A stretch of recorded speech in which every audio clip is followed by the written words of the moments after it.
Hi, my name is Ashley Runge, and I'm going to be doing a little cooking demonstration today of one of my go-to recipes, which is stuffed peppers. And there are a lot of varieties of stuffed peppers. I like to think this is one of the healthier versions. It's a Southwest inspired, so we'll be using some Fiesta seasonings. And the only thing that I have done so far is browned the ground turkey, just because I don't think that would be exciting for anyone to watch. And it's kind of a noise distraction. So the only thing that you missed there was that it's always a good idea to check the temperature of your meats. Ground poultry needs to be cooked to 165 degrees Fahrenheit. So we got that taken care of. I also cooked the turkey with a little bit of garlic. Garlic is like my favorite flavor in the entire world. And I used a garlic press. I cheated, but there's also, if you don't have a garlic press, the easiest way to get the clove ready is to smash it with the broad end of a knife. And then the skin peels off really easily. Put that in my Rachel Ray garbage bowl. And then you just chop the ends off and mince as small as you want it. So the other part of this that's going to take the longest is I use quinoa. A lot of stuffed pepper recipes use rice. I'm going to use quinoa today for a little added protein. And it takes about 15 minutes to cook, plus a little bit of extra time. So quinoa is a 2-to-1 ratio of water to quinoa. So I have 2 cups of water here in this pan and 1 cup of quinoa.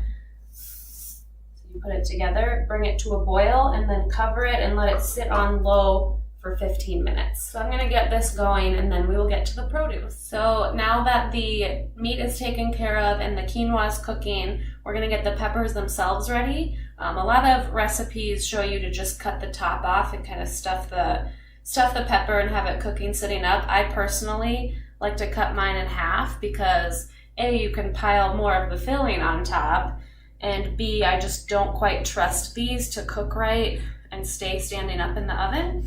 So I've already cut these 2. I have 1 left over here. So I'm basically just going to cut around the stem.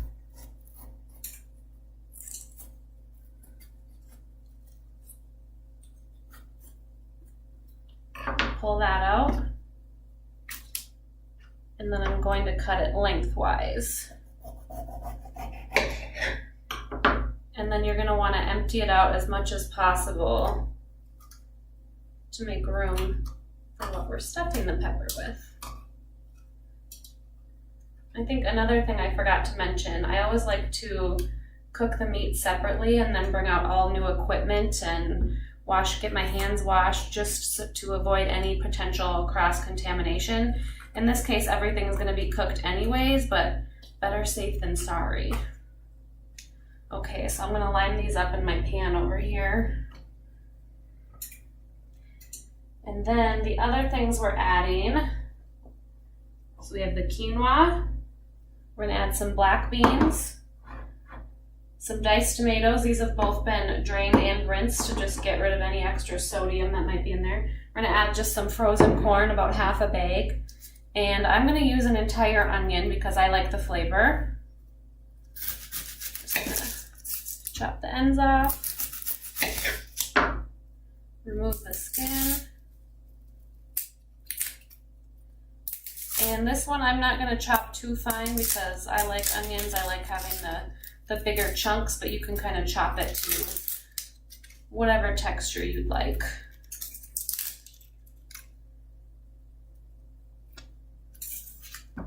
Getting some good use out of my garbage bowl today. So just to chop the onion coarsely, I'm just going to get it into some more manageable sized chunks. And then one thing I did learn working at a restaurant for a couple of years is that you can cut a lot quicker if you don't totally pick up your knife. So I'm going to keep working on this and kind of just get it into some coarse chunks. And then we are going to add everything to the turkey pan and get it ready to stuff the peppers. So you can see here we've got the onion added to the ground turkey. And I'm going to let that actually simmer a little bit just so the onion cooks a little bit, adds a little bit more flavor to the meat. And then I'm going to add the corn.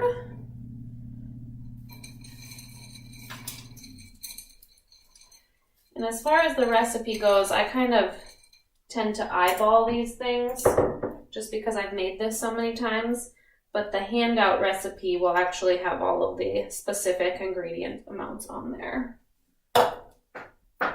And the black beans. And the quinoa's got a couple minutes left, so we'll add that last. So I'm going to get this all stirred up. I should mention also the nutritional content of the peppers when they're done.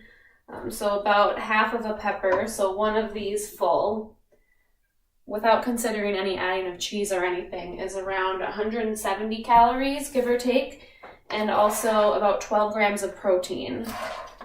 So I typically eat 2 of them, and we have all of our bases covered as far as a vegetable, protein, we have carbs, and we have fat. Okay, so that's all stirred in and ready to go. So I'll show you what I have here for seasonings. I love Mrs. Dash. This is very similar to Mrs. Dash. It's not the exact brand, but it's a Fiesta citrus, and it's also sodium free. A little bit of chili powder for some heat. Garlic, because I'm a garlic fiend. And a little bit of ground cumin. So the cumin, the chili powder, and the Fiesta seasoning will all give this a little bit of the southwestern kind of taco flavor. And then as soon as I get this simmered a little bit, we will add the quinoa, and then we're ready to stuff the peppers. Okay, so we have our filling ready here. Everything is in this pan, so all we need to do is try to fill up the peppers as best we can. And this pan obviously fills a lot more than the 6 pepper halves that we have cut up here, which is another thing that I like about this recipe.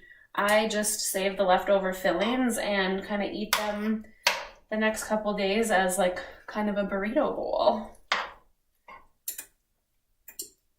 So I'm going to continue to stuff these, and I kind of mound them on top a little bit too. And then the oven is preheated to 350. And what we're going to do is we're going to cover them with tin foil for the first 15 minutes. And then for the last 10 minutes, we're going to take the foil off, sprinkle a little bit of cheese on top, and then let it cook for a little bit longer uncovered. So just to give you a little extra motivation to try the recipe out, here is the final product.